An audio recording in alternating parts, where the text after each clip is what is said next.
The Millionaire CEO stopped the gala when he realized the little ballerina on stage had his eyes. The ballroom glowed with golden light as the annual charity gala unfolded in all its glittering perfection.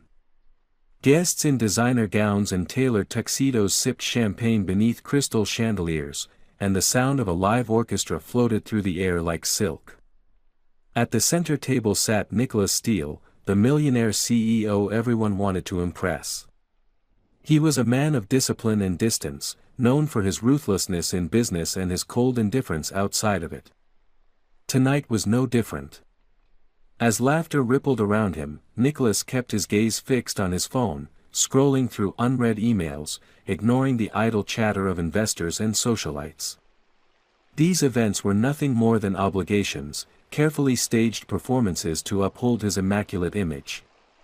But somewhere, beneath the expensive suit and calm expression, a part of him was exhausted, tired of pretense, tired of perfection, tired of feeling absolutely nothing. When the host announced a special performance by children from a local dance school, Nicholas barely lifted his head. He had seen it all before, cute performances meant to soften the hearts of donors, another act in the endless show of philanthropy. Yet the moment the music began, something shifted. A hush fell over the hall, and a small figure appeared in the center of the stage. It was a little girl, no older than 5, dressed in a pale blue tutu that shimmered under the lights. Her golden hair was pulled into a neat bun, and as she turned, Nicholas caught sight of her eyes, clear, deep, and impossibly blue. For a second, his breath caught in his chest. They were eyes he had seen before, eyes that mirrored his own reflection far too perfectly to ignore. The girl moved with grace far beyond her years. Her steps were light but deliberate, her tiny hands reaching out into the air as if searching for someone invisible. The audience was mesmerized, every movement holding quiet meaning. Nicholas felt an unfamiliar ache stir inside him, a strange connection forming in the pit of his stomach. And then came the moment that shattered him completely. As the music faded, the little girl bowed, her cheeks flushed, and the announcer stepped forward, smiling warmly as he spoke into the microphone. "This dance," he said, "is dedicated to my daddy, the best man in the world, the one I've never met." The applause that followed was thunderous, but Nicholas didn't hear it.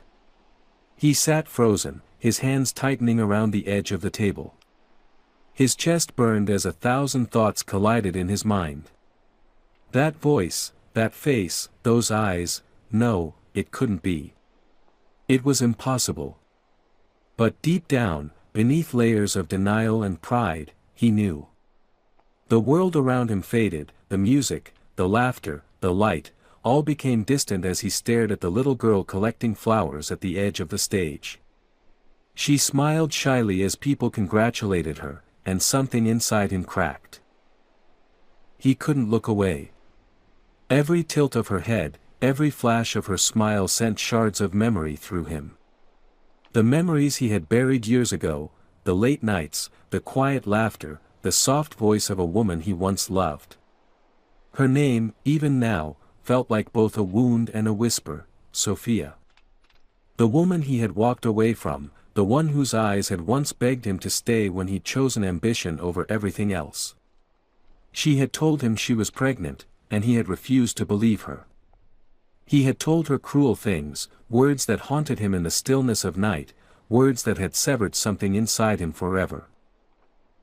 As the audience began to disperse, Nicholas found himself standing without realizing it, his chair scraping softly against the marble floor. He needed to know. He followed her backstage, his pulse racing. He stood hidden near the velvet curtains, watching as the little girl ran into the arms of an older woman, her grandmother, he assumed. The woman hugged her tightly, tears glimmering in her eyes. "Your mother will be so proud when she sees the video," she said tenderly. "She's watching from home, sweetheart." The girl smiled, brushing a strand of hair from her face. "I can't wait until she feels better," she replied. "Next time she'll come with me." Nicholas's world tilted. He felt something deep and heavy settle in his chest, a mixture of disbelief, guilt, and the faintest spark of hope. He caught sight of the program booklet on a nearby table. Her name was printed in neat letters, Lily Grayson. He whispered it under his breath, the syllables tasting like both pain and recognition. Grayson. Sophia's last name. He stood there long after the room had emptied, long after the lights had dimmed, his thoughts spiraling into chaos. He had spent years convincing himself that his decision to leave Sophia was justified, that he wasn't ready, that love was a distraction, that he had done the right thing for both of them. But as he stared at that little name on the program, every excuse, every defense crumbled. He stepped outside into the cool night, the city lights blurring through the sting in his eyes. For the first time in years, Nicholas Steele, the man who built empires, who had everything, felt truly powerless. Somewhere in that city was the woman he had destroyed and the child he had never known.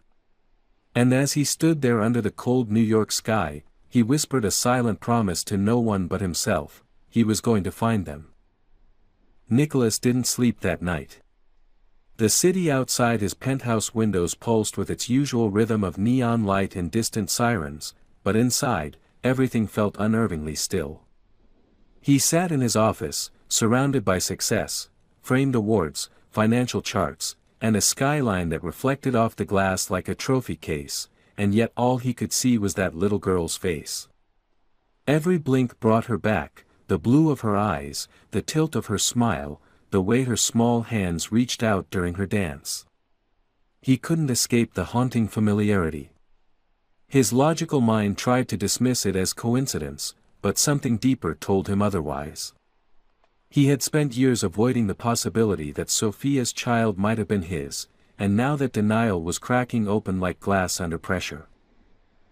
By dawn, he had already made a decision. He wasn't going to sit and wonder. He needed to know the truth. He called one of his most trusted investigators, a man named Parker who usually handled corporate threats and personal security issues, and gave him a new assignment: find everything about a woman named Sophia Grayson and her daughter, Lily. Nicholas's voice had been calm, almost too calm, but Parker had known him long enough to recognize when something personal was at stake. Within hours, Nicholas received the report. Sophia Grayson, age 31, formerly a ballet instructor. Lives in Brooklyn with her mother, Mary Grayson, and a daughter, Lily, aged 5. Medical note: recovering from an unspecified illness, long-term treatment likely. Employment: currently on medical leave. Financial status: modest. No record of a husband or partner. Father not listed on the child's birth certificate. Nicholas read those lines over and over until the words blurred. The truth was there, plain and cruel, printed in black and white. He had left her when she needed him most, and now she was raising their child alone while battling an illness. The image of her, frail and alone, made his stomach twist. He remembered her laughter, her dreams of opening a dance studio, the way she had believed in him even when he didn't believe in himself. And he had destroyed all of it. The next day, he drove to Brooklyn. His car, a sleek black Aston Martin, looked absurd on the narrow, worn-down streets lined with small bakeries and corner stores. It was a different world from the one he ruled, but as he parked and stepped out, he felt strangely at home in its honesty. The building where Sophia lived was modest, brick with peeling paint and a few flower pots hanging from the balconies. He stood there for a moment, his hands in his pockets, heart pounding like he was 20 again. Through the lace curtains of a ground-floor window, he saw movement, a small figure darting by, her golden hair catching the morning light. Lily. She was sitting on the floor surrounded by colored pencils and sheets of paper. She was drawing something, two stick figures holding hands under a sun, with a small child between them. Nicholas felt the air leave his lungs. The simplicity of it broke him.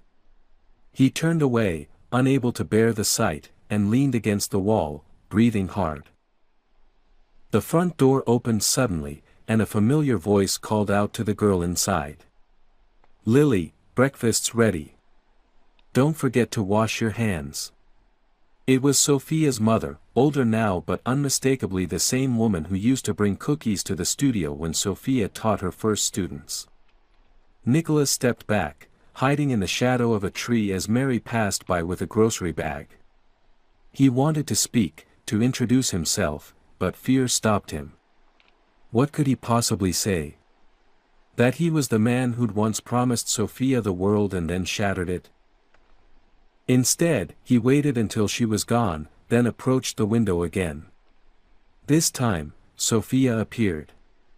She was thinner than he remembered, her once vibrant energy replaced by a quiet fragility, but her beauty was still there, subdued, but unbroken.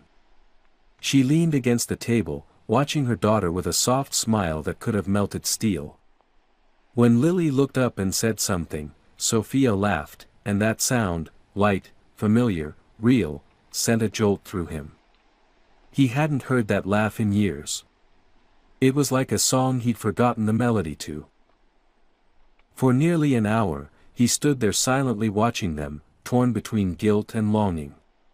He wanted to knock on the door, to tell her everything, that he was sorry, that he was a fool, that he had missed 5 years of their lives and didn't deserve a second chance but needed one anyway. But the image of her illness held him back. What if she didn't want him there? What if seeing him only hurt her more?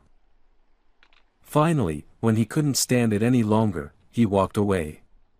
But the decision had already rooted itself deep inside him. He couldn't pretend this didn't exist. He couldn't walk away again. He would find a way back into their lives, even if he had to start from the shadows. That night, back in his penthouse, he opened his laptop and stared at the glowing screen for a long time before typing an email to one of his foundation directors. He instructed them to create a new grant program for community arts and education, specifically to fund small dance schools in underprivileged neighborhoods. He didn't mention names, but the motive was clear in his mind. It was a way to help Sophia without her knowing. Maybe it was cowardly, maybe it was selfish, but for the first time in years, Nicholas felt like he was doing something that mattered. As the city lights blinked below him, he imagined Lily's laughter and Sophia's quiet smile. He wondered what they would think if they knew he was trying to fix what he had broken. But deep down, he knew redemption wouldn't come from money or charity. It would only come when he found the courage to face them. And that moment, though terrifying, was drawing closer with every passing day. Days turned into weeks, and Nicholas found himself pulled deeper into a quiet obsession that both frightened and steadied him. He visited Brooklyn more often, always keeping a careful distance, watching from across the street or from a nearby cafe. He told himself he only wanted to make sure they were all right, that it wasn't about him anymore, but he knew that was a lie. Every time he caught a glimpse of Lily's bright smile or heard Sophia's laugh through an open window, something inside him stirred, a longing so powerful it hurt. He had spent years building a life where emotions had no place, but now they flooded him all at once, drowning the man he had worked so hard to become. One morning, fate decided to stop giving him the luxury of distance. He was sitting in his car outside their building, pretending to read emails on his phone, when the front door opened. Lily came running out first, wearing a pink backpack almost as big as she was, followed by Sophia. She was paler than he remembered, dressed simply in jeans and a cream sweater, her hair pulled into a loose braid. She called out to Lily to slow down, her voice gentle but weak. The girl stopped at the corner, turned back, and ran into her mother's arms, giggling. Nicholas sat frozen, his hands gripping the steering wheel so tightly his knuckles turned white. Watching them like that, so real, so fragile, made him feel both alive and ashamed. He had abandoned this. He had chosen ambition over this. Sophia knelt to tie Lily's shoe, her expression tender, her fingers brushing through the little girl's hair as if she was memorizing every strand. Nicholas noticed the faint tremor in her hands and the exhaustion in her movements. He remembered what the report had said, long-term treatment, unspecified illness, and his chest tightened. He wanted to step out, to offer help, to ask her if she was eating enough, sleeping enough, surviving at all. But he stayed still, a coward in a suit, hiding behind tinted glass. When they finally left, walking toward the bus stop hand in hand, he followed them slowly at a distance. They ended up at a small ballet studio tucked between a laundromat and a bakery. Lily skipped ahead, waving to her friends inside, while Sophia spoke to the instructor at the front desk. Her smile was polite but strained, her voice soft, carrying the fatigue of someone who had learned to live quietly with pain. When the instructor hugged her and said something about scholarships, Sophia's shoulders seemed to ease just slightly. Nicholas felt the sting of guilt again. They were struggling, and he had the means to make it better, yet he couldn't simply walk up and write a check. It would be an insult now, a reminder of everything he had refused to give when it actually mattered. That night, unable to stop thinking about her, he searched the internet until he found the website for that very studio. He made an anonymous donation large enough to cover their operating costs for the next 3 years, requesting that the funds be used for children's programs and family scholarships. It wasn't enough to erase the past, but it was something tangible, something that could touch their lives without exposing him. Still, even after he pressed confirm, a hollow ache remained. No amount of money could bridge the space between what they had been and what they were now. A week later, he finally crossed the line he had drawn for himself. He approached Sophia in person. It happened by accident, or so he told himself later. He had gone to the same cafe she and Lily visited every Saturday after class, pretending it was coincidence, though he knew their routine by heart. That morning, it was raining lightly, the kind of cold drizzle that blurred the edges of the city. Sophia arrived first, shaking off her umbrella and settling into a corner seat.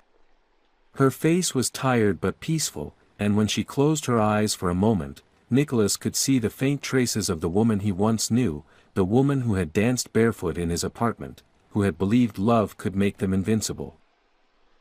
He hesitated for a long time before approaching her table. His pulse thundered in his ears.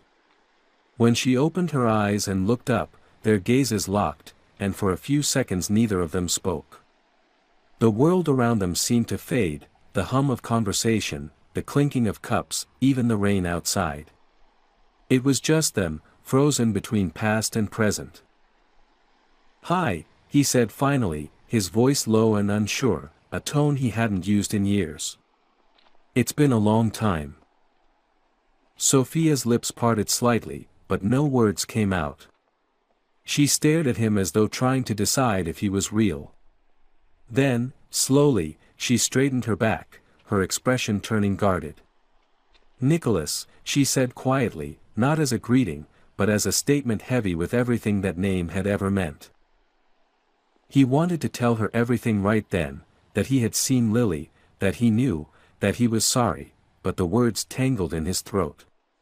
Instead, he asked how she was. She smiled faintly, the kind of smile that carried more pain than joy.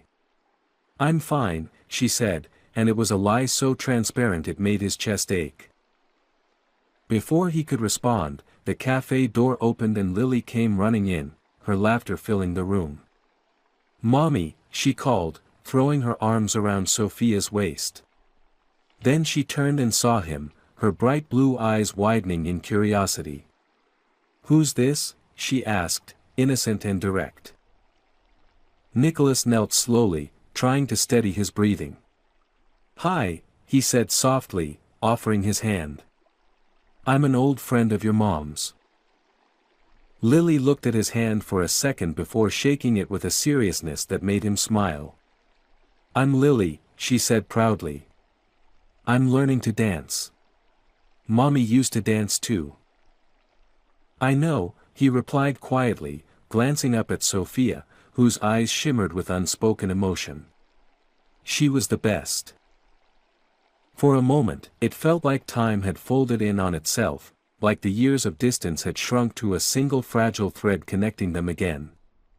But as quickly as the moment came, it passed. Sophia gathered their things, thanked him for the coffee he hadn't even offered, and left with Lily before he could say another word. He stood there long after they disappeared into the rain, his heart pounding with both hope and regret.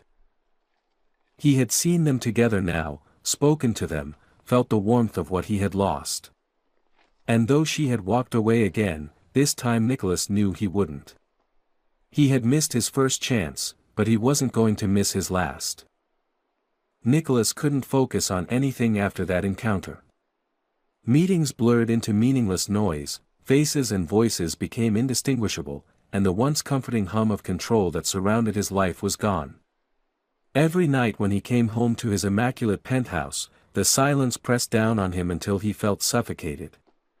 He replayed their brief conversation over and over in his mind, the way Sophia's expression had shifted from shock to guarded politeness, the sound of her voice saying his name after all those years.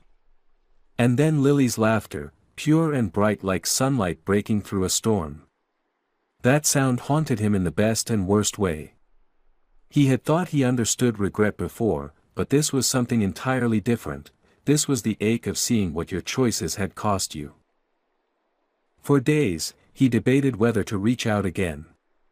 He didn't want to scare Sophia, didn't want her to think he was trying to invade her life after abandoning it so completely. But doing nothing was worse.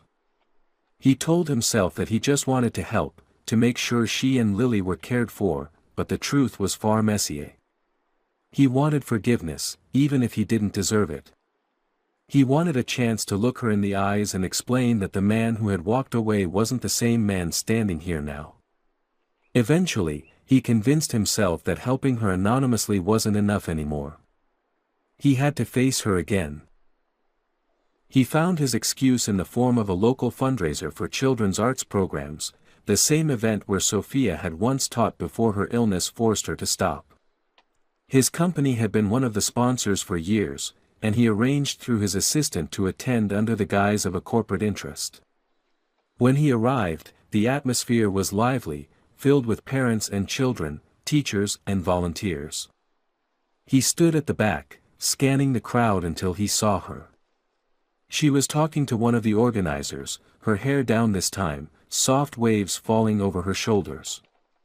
Even from a distance, he could tell she was exhausted.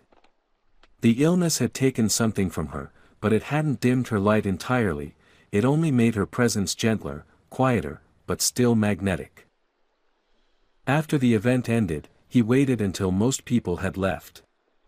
When she finally noticed him standing there, she didn't seem surprised. For a long moment, neither of them spoke. The room was almost empty now, just the faint echoes of laughter in the hallway. She crossed her arms, her posture defensive but not hostile. "Why are you here, Nicholas?" she asked finally. Her tone was steady, but her eyes betrayed her. He could see the flicker of emotion she was trying so hard to hide. He took a step closer, then stopped, afraid of pushing too far. "I wanted to see how you're doing," he said quietly. "And Lily. I've been thinking about you both." "Thinking?" She let out a short, bitter laugh. "You walked away, Nicholas. You didn't think then." Her words were sharp, but her voice trembled. "You told me I was ruining your life. Do you remember that?" He did. Every syllable. He remembered the way she had stood there, holding the pregnancy test in her trembling hand, tears streaking her cheeks, begging him to stay. He remembered the way he had turned away, too consumed by fear of scandal, too desperate to protect his rising empire to see what really mattered. "I remember," he said softly. "And I've hated myself for it every day since." Sophia looked away, blinking rapidly. For a moment, the wall she had built around herself seemed to waver. "Why now?" she asked. "Why after all these years?" "I didn't know," he said, his voice breaking slightly. Not for sure.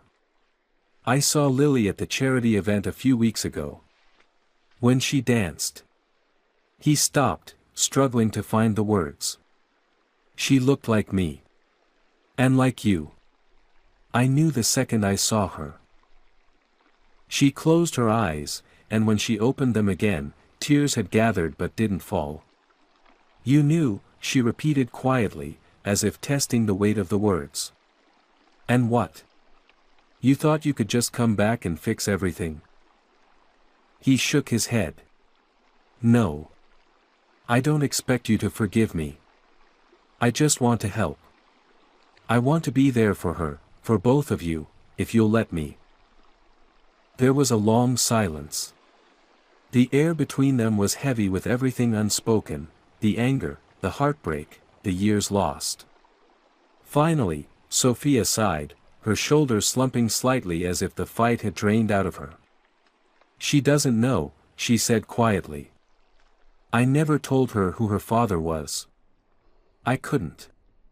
I didn't want her to grow up feeling unwanted. Nicholas's throat tightened. The thought that Lily had spent her whole life believing her father didn't exist, or worse, didn't care, cut deeper than anything else.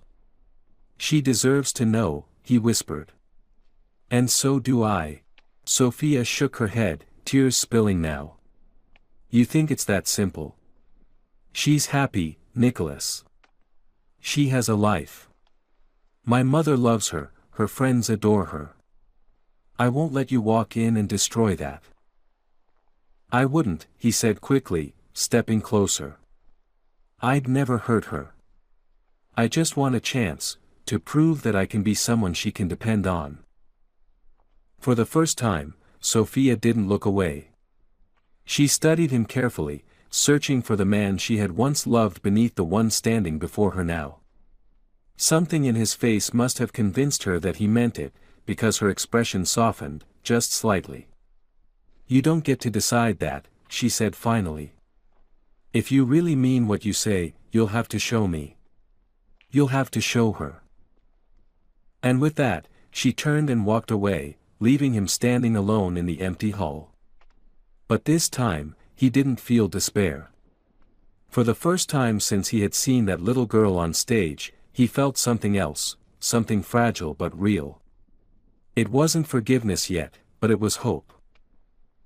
That night, Nicholas lay awake in his bed, staring at the ceiling, feeling more alive than he had in years.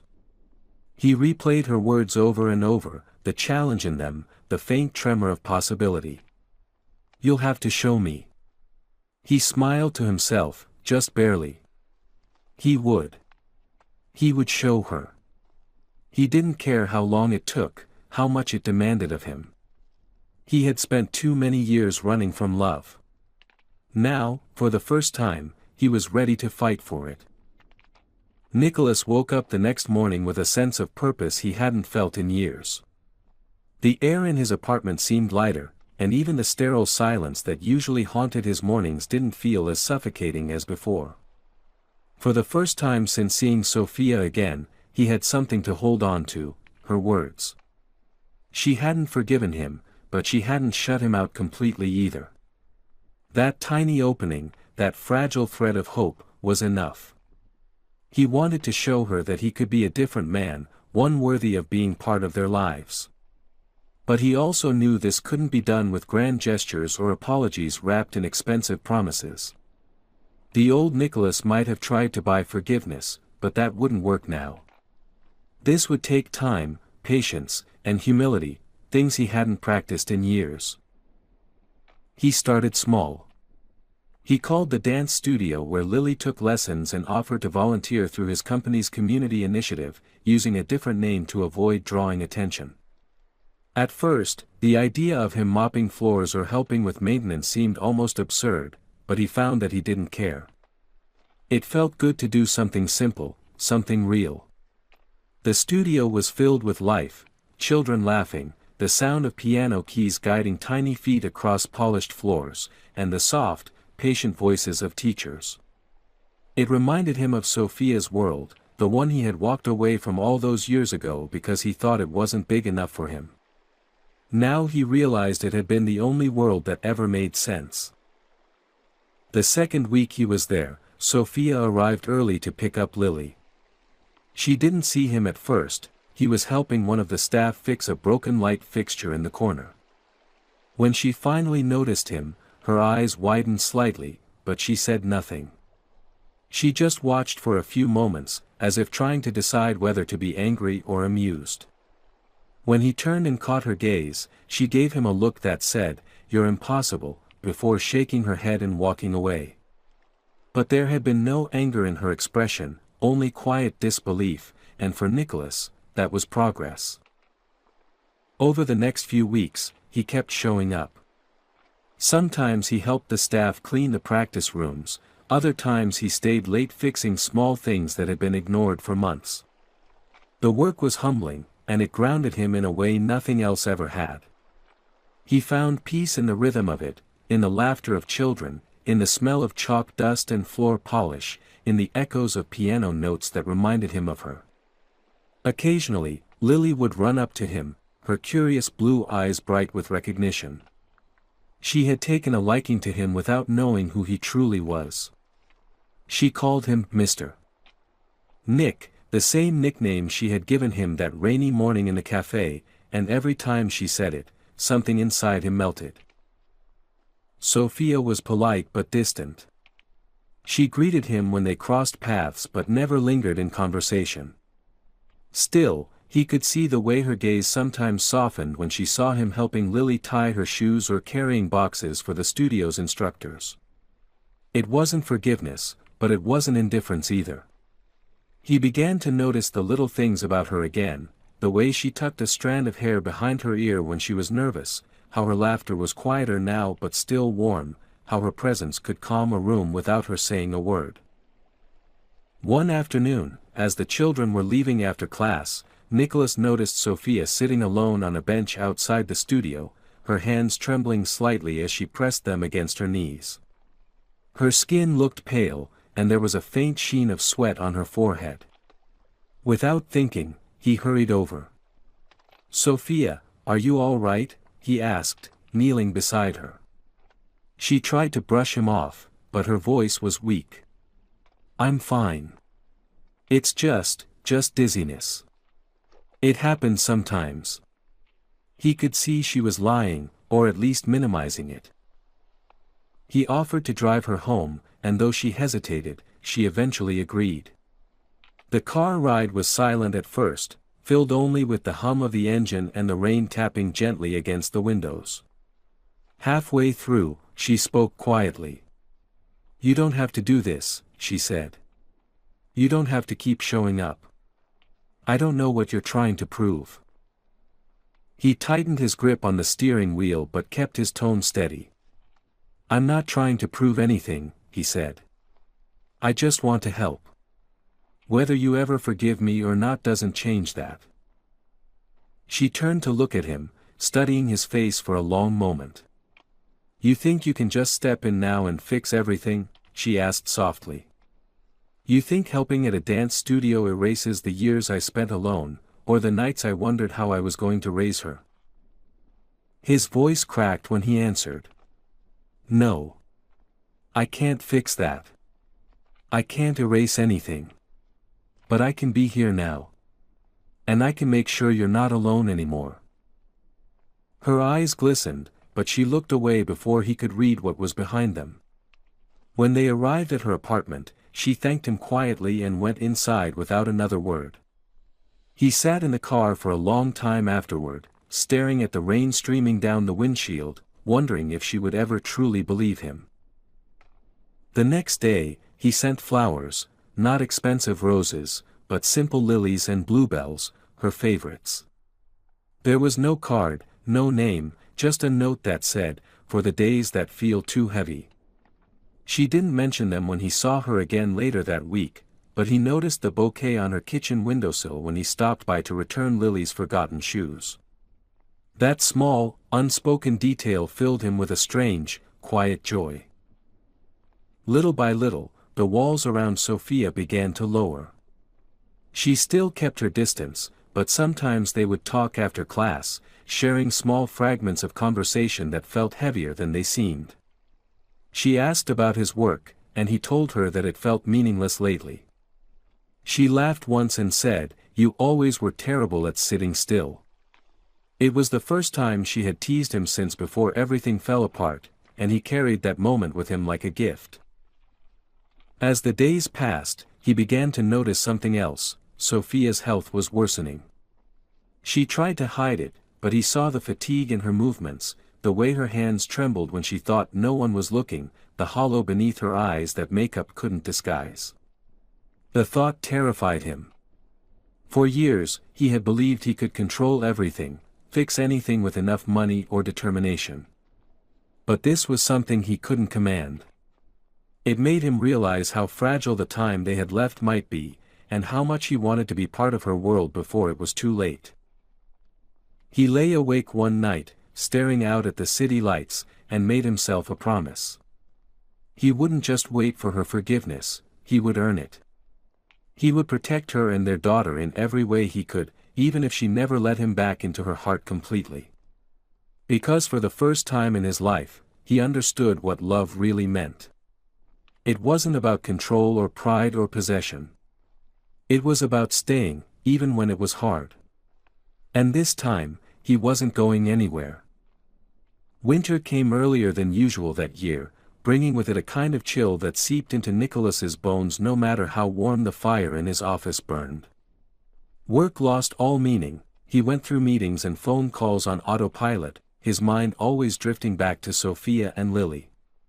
Every time he closed his eyes, he saw Sophia's pale face, her quiet smile when she tried to pretend everything was fine, and it made his chest tighten in a way that frightened him.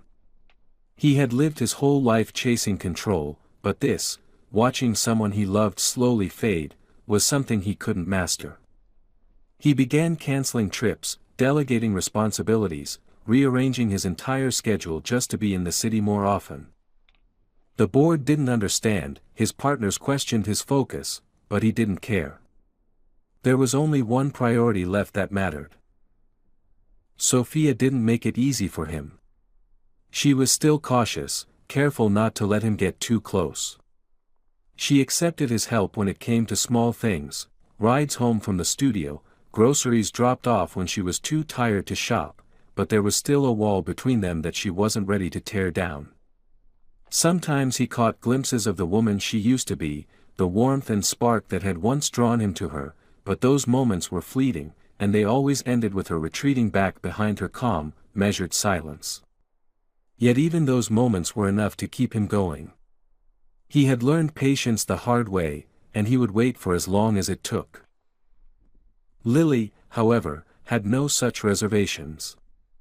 She had grown fond of Nicholas quickly, her natural curiosity and openness melting the space between them with ease. She would chatter endlessly about her ballet classes, about the stories she and her friends made up during recess, about her dreams of becoming a real ballerina one day. Nicholas listened to every word as if each syllable were a treasure.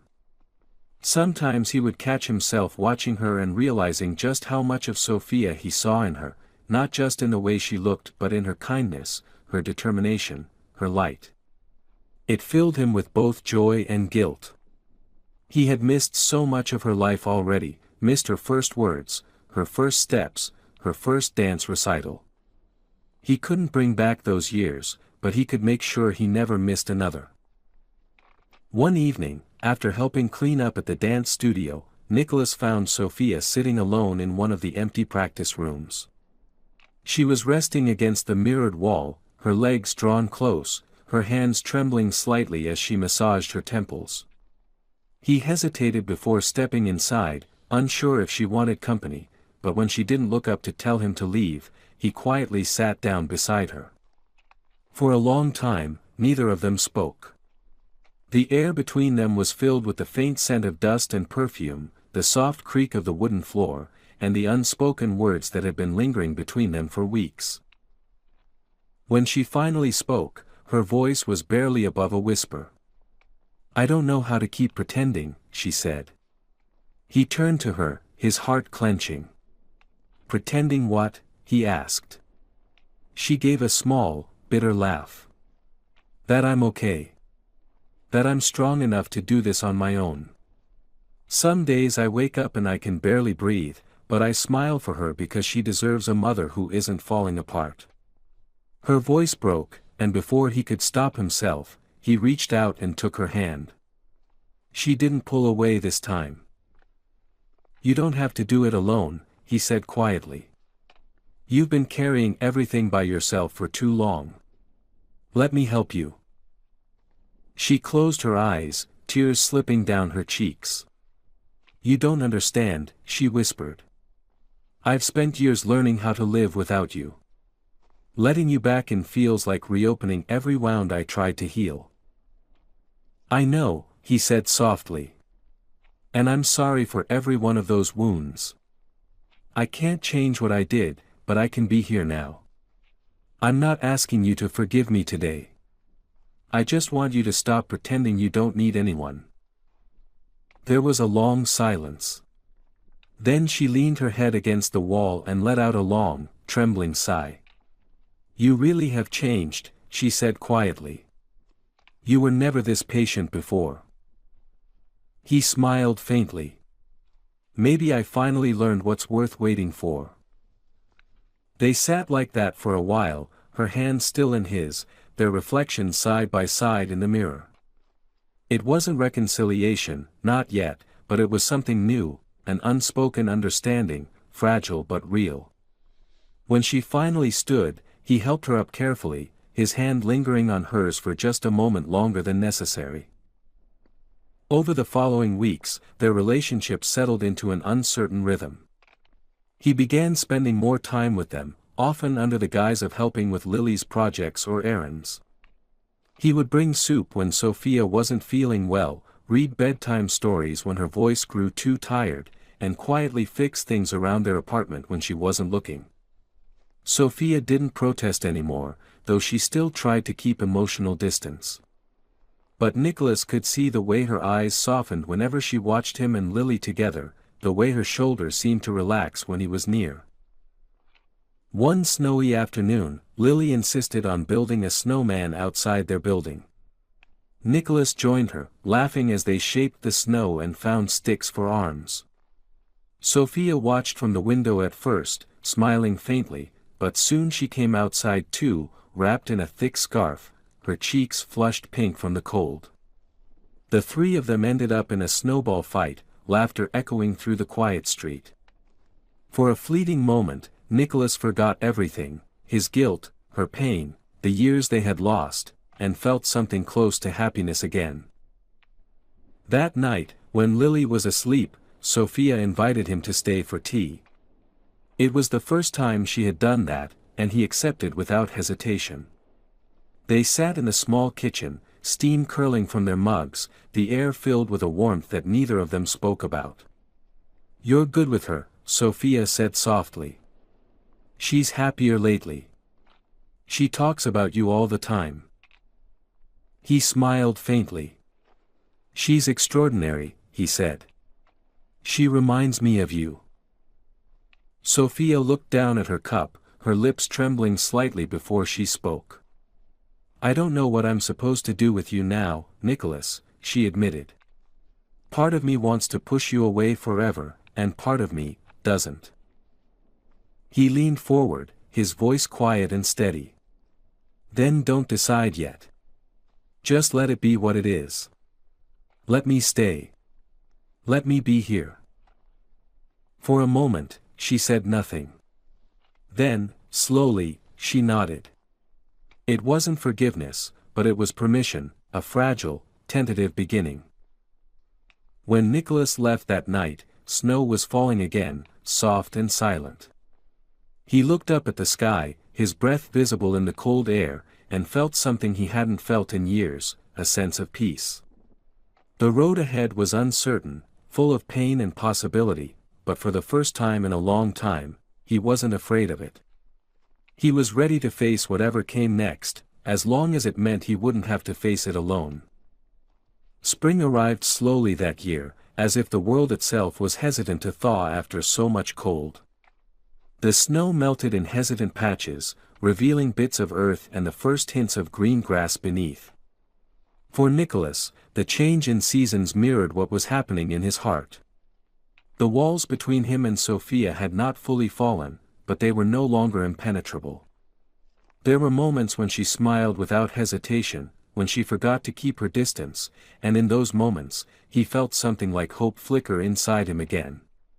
He had started to build a routine with them, visiting in the evenings, helping Lily with her drawings or schoolwork, cooking dinner when Sophia was too tired, and walking them home from the studio on weekends. To anyone else, it might have looked like an ordinary family, but to him, it was extraordinary because it was something he had once thought he would never have. One evening, Sophia invited him to join them for a community recital at the theater where Lily's class was performing. He accepted immediately, his heart swelling with a quiet kind of pride. When he arrived, Sophia was helping Lily adjust her blue ballet dress, smoothing the ribbons on her shoes, her movements careful and full of love. Lily twirled clumsily, giggling, her hair catching the light, and Nicholas felt his throat tighten. He could see so clearly how much Sophia had given of herself to raise this child alone, how much strength, patience, and sacrifice it must have taken. The thought filled him with admiration but also a deep, aching guilt that no amount of time could erase. During the performance, Nicholas sat in the audience, watching the children take the stage one by one, until finally, Lily appeared under the soft glow of the spotlight. She was smaller than the others but carried herself with such determination that the audience seemed to collectively hold its breath. When the music began, she danced with a kind of unfiltered joy that was impossible to look away from. Nicholas's chest ached as he watched her. Every movement reminded him of Sophia, her grace, her strength, the quiet resilience that had carried them through years of hardship. At one point, Lily looked toward the audience, and her eyes found him. Her face lit up, and she smiled, raising her arms slightly as if dedicating her dance to him. Nicholas felt his breath catch. Something inside him broke open in that instant, a deep, raw gratitude mixed with regret and love. After the recital, the crowd gathered in the lobby, and Lily ran straight into his arms, laughing as he lifted her up. "Did you see me, Mr. Nick?" she asked excitedly. "I didn't fall this time." He laughed softly, brushing a strand of hair from her face. "You were perfect," he said.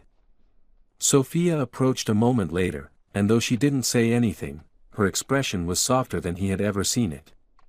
She looked at the two of them together and for a fleeting moment, the distance between them disappeared. That night, after they dropped Lily off at her grandmother's for a sleepover, Sophia and Nicholas walked together through the quiet streets. The city lights shimmered against the wet pavement, and the air was filled with the scent of rain. For a long time, they walked in silence, both lost in their thoughts.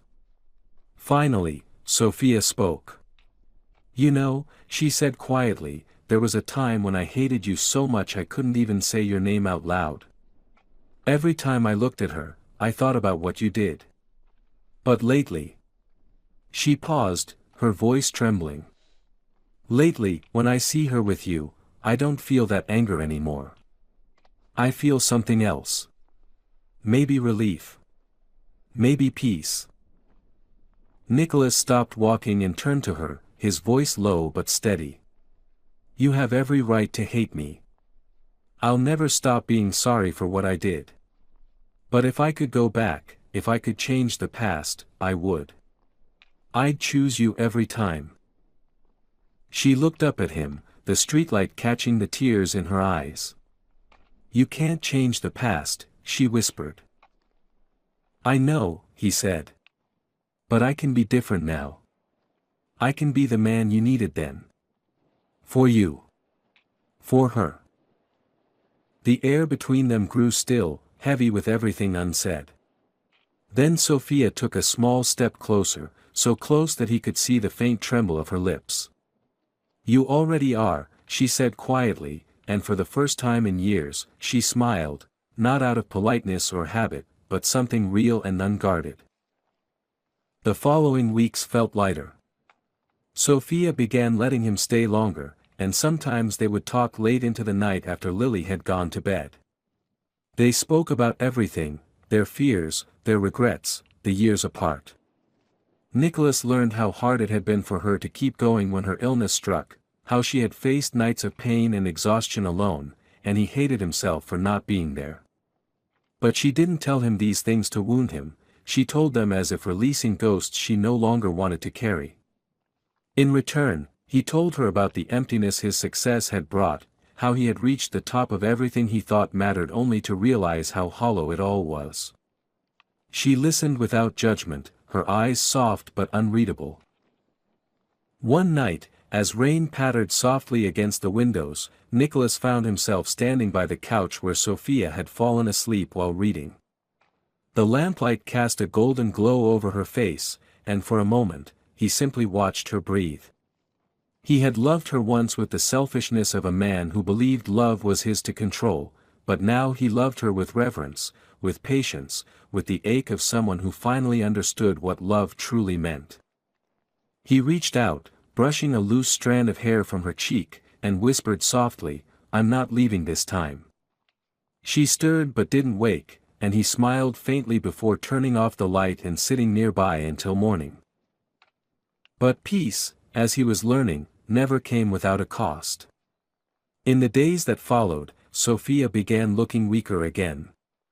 She dismissed it as fatigue, but Nicholas could see the truth, the way her hands shook, the way she moved slower each day.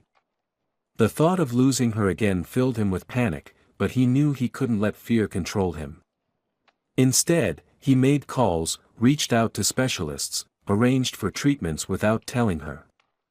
When she found out, she was furious at first, accusing him of trying to take over her life again, but when he explained, his voice breaking, that he couldn't stand by and do nothing, her anger faded. That night, she told him something he would never forget.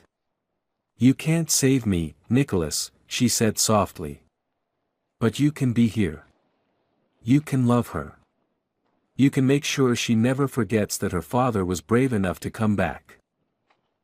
He took her hands in his, tears welling in his eyes. "I'll do all of it," he promised. "But I'm not giving up on you. Not ever." She smiled faintly, tired but genuine. "Then maybe," she whispered, "you finally understand what love is." As he sat beside her, the night deepened outside, and for the first time in a long time, Nicholas didn't feel the weight of the world pressing down on him.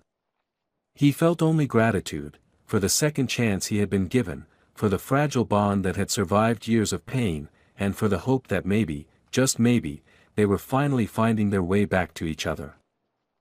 Summer arrived that year with a warmth that felt almost symbolic, as if the world itself was offering them a fragile kind of peace after so many storms. The days stretched long and golden, and for the first time in years, Sophia's laughter began to sound like music again. Her strength was returning, slowly but steadily, and Nicholas refused to leave her side through any of it. He drove her to appointments, waited outside hospital rooms, cooked dinners even when he didn't know how, and built small moments of calm into their chaotic lives. The quiet domesticity of it all, waking up to the smell of coffee, watching Lily's curls bounce as she ran around the garden, hearing Sophia's voice read bedtime stories, felt unreal to him, like something borrowed from another man's dream. Yet each day, he woke up and realized it was his life now, imperfect but real, fragile but his. Sophia often caught him watching her when he thought she wasn't looking. There was still guilt in his eyes, still that constant ache of someone who couldn't forgive himself, but there was also a tenderness she had never seen before. One evening, as they sat on the porch watching Lily chase fireflies, Sophia turned to him and said quietly, "You can stop punishing yourself, Nicholas." He frowned, confused, and she smiled faintly. "You've done more to make things right than anyone could ever ask. You're here now. That's what matters." Her voice was steady, full of a quiet conviction that seemed to reach through the last cracks of his self-loathing. He didn't answer, just nodded slowly and took her hand in his. They sat like that until the sky turned deep violet and the stars began to bloom above them, the silence between them no longer heavy, but comfortable, full of unspoken understanding. Weeks passed, and the bond between them grew stronger, not from grand gestures but from simple, ordinary days that built something unshakable. There were still moments when fear crept in, when Sophia's cough returned, or when Nicholas woke in the middle of the night terrified that he would lose everything again, but he learned to face those fears with a steadiness he never had before. Sophia had taught him that love was not about possession or perfection, it was about presence, about staying even when it hurt. And so he stayed, through every sleepless night and every uncertain morning, holding on to the fragile beauty of what they were rebuilding. Lily, too, had changed. She seemed to sense that something had shifted in the air, that her world had become softer, more stable. She took to calling Nicholas Dad one day without warning, and the first time she said it, his heart nearly stopped. Sophia was standing nearby, folding laundry, and when their eyes met, neither spoke. There was no need to. Everything they had fought for, every tear, every regret, had led to that single word spoken by a little girl with paint-stained fingers and a smile that could break the sun open. One weekend, Nicholas surprised them with a trip to the countryside. He rented a small cottage surrounded by rolling hills and wildflowers, the kind of place where time seemed to slow down. They spent their days exploring the woods, picnicking by the river, and watching the sunsets from the hilltop. Sophia looked healthier there, her cheeks flushed with color, her laughter echoing freely in the open air. At night, after Lily had fallen asleep, Nicholas and Sophia would sit outside under the stars, their hands brushing lightly, the quiet between them deep and full. One night, she leaned her head on his shoulder and whispered, "Do you ever think about what would have happened if things had been different?" He hesitated before answering. "All the time," he said softly. "But if things had been different, maybe I wouldn't have learned what I know now.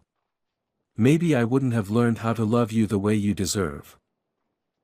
Sophia smiled faintly, her eyes glistening. "You really have changed," she murmured. "You used to believe love was something you earned with power or success. Now you understand it's something you give without expecting anything back." He turned to her, his voice trembling with emotion. "I just don't want to lose you again," he said. She reached up, touching his cheek gently. "You won't. Not in the way you think. Even if I ever go somewhere you can't follow, you'll never really lose me. Because you found me again, not the way I was, but the way I needed to be found." They sat in silence after that, her words lingering in the night air like a promise. The sound of the river in the distance and the soft chirping of crickets wrapped around them, and Nicholas realized that this quiet moment, was what he had been searching for his whole life. Not glory, not redemption, but peace. When they returned to the city, life moved forward with a quiet rhythm. Sophia continued her treatments, her health stabilizing enough that she could return to teaching part-time. Lily grew more confident in her dancing, and Nicholas became a familiar face at every recital, every school event, every parent meeting. People whispered sometimes, recognizing him, the powerful CEO who now spent his weekends covered in glitter helping build stage sets, but he didn't care. The world he had built before was hollow compared to this one. One evening, after putting Lily to bed, Sophia found Nicholas in the living room, staring out the window at the city lights. She came up behind him and wrapped her arms around his waist, resting her head against his back. "What are you thinking about?" she asked softly. He smiled faintly, covering her hands with his. "About how lucky I am," he said. "About how close I came to losing all of this." She moved around to face him, her eyes filled with warmth. "You didn't lose it," she said.